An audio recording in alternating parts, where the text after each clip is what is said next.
Hello children, in this video ray optics we are going to derive relationship between focal length and the radius of curvature. Quickly we will recollect about different shapes of mirror: plane mirror, concave mirror and convex mirror. In the plane mirror, the reflecting surface will be plane. In the concave mirror, the reflecting surface will be curved in, and in the convex mirror, the reflecting surface will be bulged out part.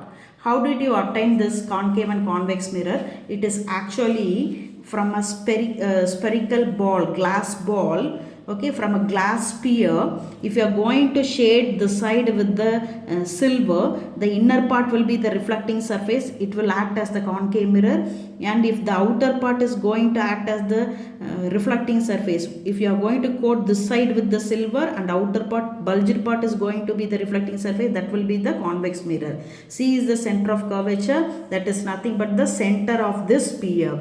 Pole is the geometric center of the mirror. Okay, you consider this concave mirror, this will be the geometric center. Now R is the radius of curvature, that is nothing but the radius of the sphere. Now we will to find out the relationship between focal length and the radius of curvature, I will draw a concave mirror first. Okay, first we will draw the diagram. So this is the concave mirror. You are going to shade it so that the curved in part will be the reflecting surface. This will be the center of curvature and this will be the pole. Okay, center of the mirror will be the pole. Let me draw the principal axis now. Okay, so this will be the principal axis. This will be the principal axis. Light ray passing through the principal axis, it retraces its path. Okay, this will be the pole, center of curvature. This point will be the pole of the mirror. Here you will be having the focus, principal focus, and the ray which is parallel to the principal axis. What I am drawing, parallel ray. Okay, it is parallel to the principal axis. This parallel ray, after reflection at the point M on the mirror, it will pass through the focus. Okay, after reflection on the mirror, it passes through the focus. So this is the reflected ray. Next you will draw the normal. Usually in plane mirror, what will you do? You will draw the incident ray, then reflected ray, and you will draw the normal, right? Same way here also you have to draw the normal from C, okay, to M, to the point of incidence. M is the point of incidence. So whatever I am drawing is the normal. Normal is drawn at the point of incidence M. So this will be the angle of incidence. So this will be the angle of incidence I. And this will be angle of reflection. You know that R is also equal to, according to law, by law of reflection, R is also equal to I. So this also I will mark it as I. Okay, this will be also equal to I. Now this is the alternate angle, right children? See, these two angles are alternate angle or equal. If this is going to be I, this will be also equal to I. We don't know this ray, this angle, so let it be Y, and this is also unknown angle. Let me mark it as X. So X and Y are the unknown angles. Okay. So this angle is also unknown. This is the normal. Okay. So this is the normal. Now children, we will write the explanation. You can say what is PC? PC is nothing but radius of curvature, right? From P to C is nothing but radius of curvature. Same way F to P is nothing but focal length, F. Okay, the PF is F focal length, PC is radius of curvature. F is the focus, P is the pole, C is the center of curvature of the mirror, CM is the normal. CM is normal at the point of incidence. And you have written the construction part. Parallel ray after reflection on the mirror at point M, it passes through the focus F. and you know that MP, now you have to drop a perpendicular, children. From M you have to drop a perpendicular. Okay, so MP is perpendicular to PC. Okay, this MP is perpendicular to PC. So this is all about the diagram and the explanation. You have to write all these things. Now our aim is finding x and y, children. These two unknown angles are there, no? Let us find what is y and x. This is simple geometric relation. Now you can see two triangles, children. Triangle CMP, right angle triangle CMP. You know that in a triangle sum of three angle is 180 degree. Okay, now we will see in this triangle angle I plus angle I plus angle x plus this is 90 degree is 180 degree. So I plus x plus 90 is equal to 180 degree, right? So 2i is 2i plus I plus I is 2i plus x is equal to, bring this 190 the other side, you will get 180 minus 90 is 90. So let it be equation 1. Same way you consider another right angle triangle FMP. Okay, from FMP triangle sum of three angle y plus x plus 90.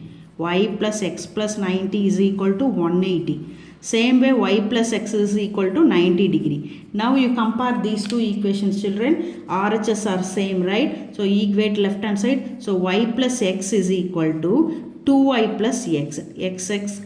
So y is equal to 2i. Got it? So instead of y I am going to mark it as 2i. Okay, children. So you know that this angle y is 2i. So this angle is going to be 2i. Okay,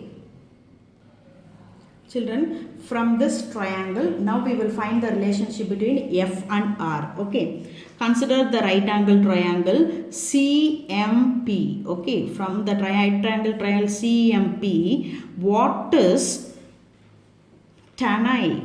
What is tan I, children? Opposite by adjacent, right? So if it is going to I, this will be the opposite side and this will be the adjacent side, right? So PM by adjacent side is PC, right? Now you consider another triangle, children, another right angle triangle FMP. So from FMP triangle find out what is tan 2i.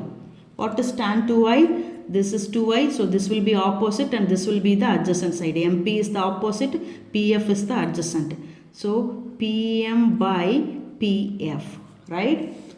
Now this angle are very small, so instead of tan I you can write it as I. Tan 2i is equal, approximately equal to 2i.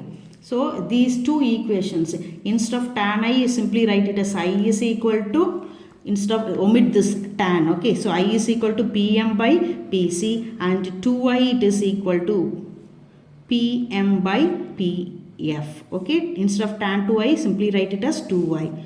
Now you can write 2 into I value you got it here, right? You substitute this I value here, so you will get PM by PC is equal to PM by PF. You can cancel these two. If you cancel these two you will get 2 by PC is equal to 1 by PF.